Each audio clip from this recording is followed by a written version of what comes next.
Imagine this. You wake up one morning and decide, quietly but irrevocably, to walk away. Not from life, but from the role you've been playing, the expectations, the unspoken rules, the identity others have carved onto you like initials in stone. You don't make a scene. You don't slam doors. You simply step back, and in that moment, something strange happens. The people around you, the ones who claim to love you as you were, react not with understanding, but with something darker. Confusion, yes, but beneath it, resentment, fear, even rage, as if your departure isn't just a choice, but a betrayal. Why? Why does walking away from what no longer serves you feel, to others, like an act of violence? Why does your silence unsettle them more than your suffering ever did? This is a paradox of departure.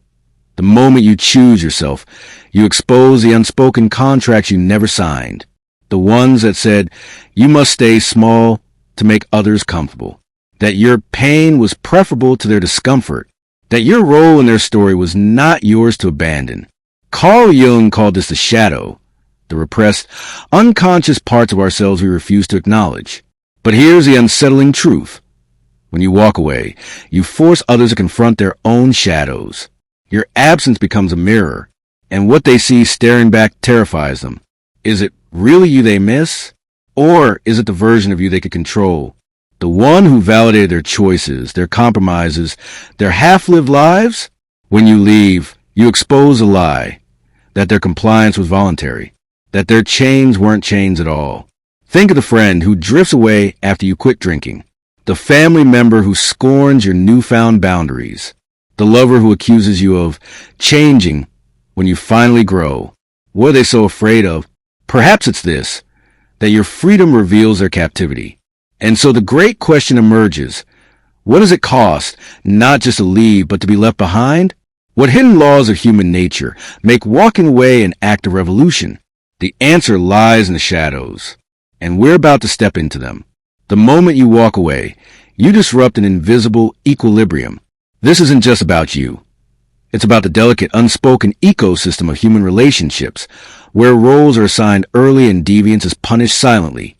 To understand why your departure triggers such visceral reactions, we must dig into the buried machinery of the psyche. The Jungian shadow, what you leave behind.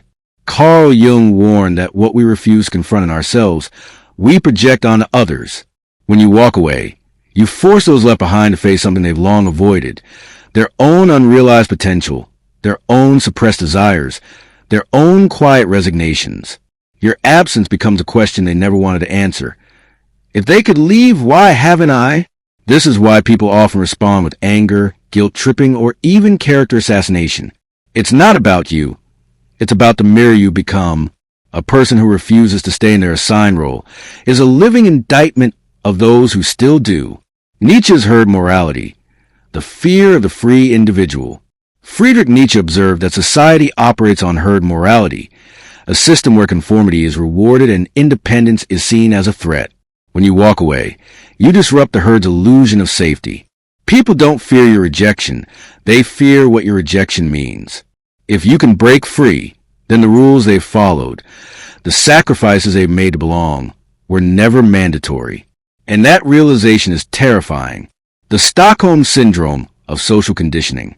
We are trained from birth to seek approval, to fear exile, to equate belonging with survival. This is why walking away feels like a betrayal. Because on some primal level, society views it as one. Viktor Frankl, the Holocaust survivor and psychiatrist, wrote that when we are no longer able to change the situation, we are challenged to change ourselves. But most people never do. They stay in job, relationships, and identities that suffocate them because the alternative, facing the unknown, feels like annihilation. And when you choose freedom, you remind them of their own chains. The unspoken contract. You must stay so I don't have to change. Every toxic relationship, every stifling family dynamic, every oppressive workplace thrives on one unconscious agreement. You will remain as you are, so I never have to question myself. Your decision to leave violates that contract. And like any broken agreement, there are penalties. This is a hidden problem. Walking away doesn't just change your life. It forces everyone around you to confront the lies they've told themselves to stay comfortable. And comfort, once disturbed, fights back. But what happens when we ignore this call to freedom? What are the consequences of staying? Not just for us, but for the world. That's where the real danger lies. The cost of staying is far greater than the discomfort of leaving. When you suppress the urge to walk away, when you silence that inner voice begging for freedom, you don't just betray yourself. You feed into a system that thrives on repressed souls. The consequences ripple outward, shaping not just your life, but the very fabric of society, the slow death of the self. Every time you swallow your truth to keep the peace, a part of you withers. Jung called this psychic atrophy, the gradual erosion of individuality under the weight of others' expectations. You become a ghost of yourself, performing a role written by someone else. And the world loses what only you could have brought to it, the illusion of harmony. Society praises those who keep the peace. But at what cost? False harmony is not peace. It's delayed conflict. Resentment simmers beneath the surface of forced smiles, erupting later as passive aggression, emotional withdrawal, or even physical illness. Studies show that people who suppress their true desires experience higher stress levels, weakened immune systems, and chronic fatigue. Your body keeps score, even when your mind rationalizes staying. The cycle of repetition. When you refuse to walk away from what drains you, you unconsciously teach others to do the same. Children learn from your, friends mimic your compliance, and the next generation inherits the same chains. This is how toxic systems persist. Not through overt force, but through the silent complicity of those who could leave but don't. The theft of potential. History's greatest breakthroughs, art, science, social change, came from those who dared to walk away from the status quo. Imagine if Van Gogh had kept working as an art dealer. Einstein had stayed a patent clerk. Rosa Parks had given up her seat. The world needs disruptors. Every time you choose comfort over calling, humanity loses something only you could have contributed. The Stockholm Syndrome of society. We've been conditioned to believe suffering is noble. Stay and fight, they say. Don't be a quitter. But this ignores a crucial truth. Not all battles are worth fighting. Some systems aren't meant to be fixed. They're meant to be left behind. Like crabs in a bucket. People will pull you back into what's familiar. Not because they're malicious, but because your escape makes their captivity more obvious. The coming reckoning. There's a haunting question few dare to ask. On your deathbed, which will weigh heavier, the chances you took or the chains you chose to wear. The consequences of staying aren't just personal. They're existential. Every unmade decision to walk away is a universe that never gets born. But here's the secret they never told you. Walking away is an abandonment. It's the first real step toward what you were meant to do. The question isn't whether to break free. It's how. And the answer lies in a rebellion far more radical than mere departure. The act of walking away is not retreat. It is revolution. But true liberation requires more than physical departure.